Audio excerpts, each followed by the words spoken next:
Benvenuti alla Galleria Comunale d'Arte di Cagliari. Io sono Stefania Mele, uno degli storici dell'arte dei Musei Civici di Cagliari. Ci troviamo davanti al ritratto di Ines, l'opera più importante e più preziosa della Galleria Comunale d'Arte, dipinta dal pittore e scultore Umberto Boccioni, uno dei massimi artisti del Novecento, il teorico e esponente più autorevole del movimento futurista per quanto riguarda le arti visive.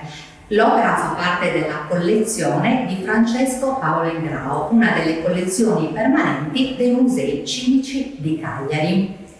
Umberto Boccioni, nato nel 1882 a Reggio Calabria, si trasferisce nel 1901 a Roma, dove frequenta la scuola libera del nudo e con l'amico Gino Severini lo studio di Giacomo Palla, dal quale apprende la tecnica della pittura divisionista. Nel 1906 compie un soggiorno a Parigi e nello stesso anno si iscrive all'Accademia di Belle Arti di Venezia. Nel 1907 si stabilisce a Milano, dove all'inizio dell'anno successivo conosce il pittore divisionista Gaetano Previati e nel 1910 il poeta e letterato Filippo Tommaso Marinetti, il fondatore del futurismo. Nel 1910 Umberto Boccioni, insieme a Giacomo Palla, Gino Severini, Carlo Carrà e Luigi Russolo, firma l'11 febbraio il Manifesto dei pittori futuristi e l'11 aprile il Manifesto tecnico della pittura futurista. Nel 1912 firma anche il Manifesto tecnico della scultura futurista. La collezione Ingrao vanta un nucleo imponente, ben 32 opere tra disegni e dipinti di Umberto Boccioni, che documentano l'evoluzione della sua ricerca estetica, dalle opere degli esordi a quelle del periodo divisionista e futurista, fino ad arrivare alla fase ultima dell'artista, quella risalente al 1916, anno della sua prematura scomparsa, quando, ritornato alle rappresentazioni realistiche, la materia pittorica diviene più spessa e il classicismo si intensifica. La critica si è occupata soprattutto della fase futurista di Umberto Boccioni, mentre Ingrao ha comprato la restante produzione, non solo perché è più accessibile dal punto di vista economico, ma perché rispettava il suo gusto. Ingrao amava la pittura figurativa, Ingrao amava il divisionismo. Una sola opera della Galleria Comunale d'Arte disegnata da Boccioni, la figura seduta, mostra la scomposizione dinamica di matrice futurista. La galleria possiede anche il bozzetto preparatorio di Rissa in Galleria, la famosa opera di Boccioni dipinta nel 1910 e conservata alla Pinacoteca di Brera.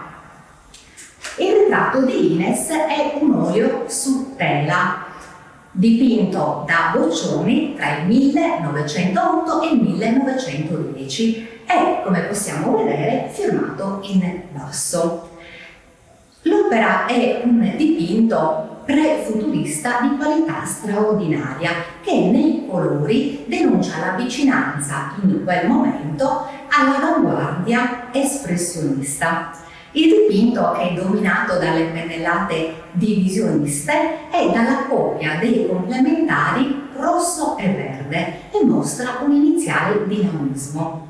Rappresenta la fidanzata, la donna amata, la modella prediletta di Umberto Boccioni, con la quale il pittore aveva un rapporto tormentato, la loro era una relazione difficile, come si apprende dalla lettura del suo diario, dove la definisce semplice e banale, dove lamenta di non riuscire a comunicare con lei, dove scrive di non riuscire, nonostante gli sforzi, a condurla nel campo intellettuale.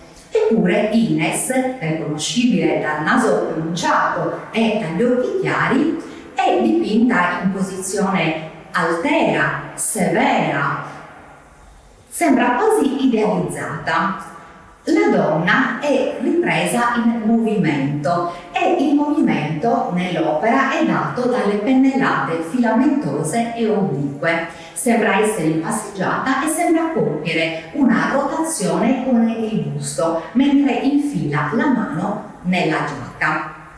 Il viso, fulcro dell'opera, è dipinto con colori antinaturalistici, è rosso, verde, giallo. La parte superiore dell'opera, invasa dal colore rosso, ricorda i cieli dipinti dal pittore norvegese Edvard Munch, del quale sicuramente nel primo decennio del Novecento circolavano alcune opere grafiche e del quale probabilmente Umberto Boccioni conosceva già qualche dipinto. Pensiamo al rosso sangue dell'Urlo, l'opera famosissima di Munch, ma anche di disperazione e di ansietà. Ines, la modella prediletta, la modella straordinaria, la definisce lui nei suoi taccuini, quella nella quale ogni movimento suscita un quadro, come sottolinea Boccioni, è ritratta tante volte dal pittore tra il 1908 e il 1911. Compare anche in un'opera, Un olio su tela, dipinto da Boccioni tra il 1909-10, conservato a Milano alle Gallerie d'Italia, dove l'artista la ritrae tra la propria madre Cecilia e la sorella Amelia. Bene, proprio dalla sorella Amelia Raffaella Callegari Boccioni, Ingrao ha comprato diverse opere che fanno parte della collezione Ingrao esposta appunto alla Galleria Comunale d'Arte di Cagliari. Io vi ringrazio dell'attenzione e vi invito a vedere queste opere di Boccioni dal vivo e in particolare ad apprezzare lo straordinario ritratto di Ines.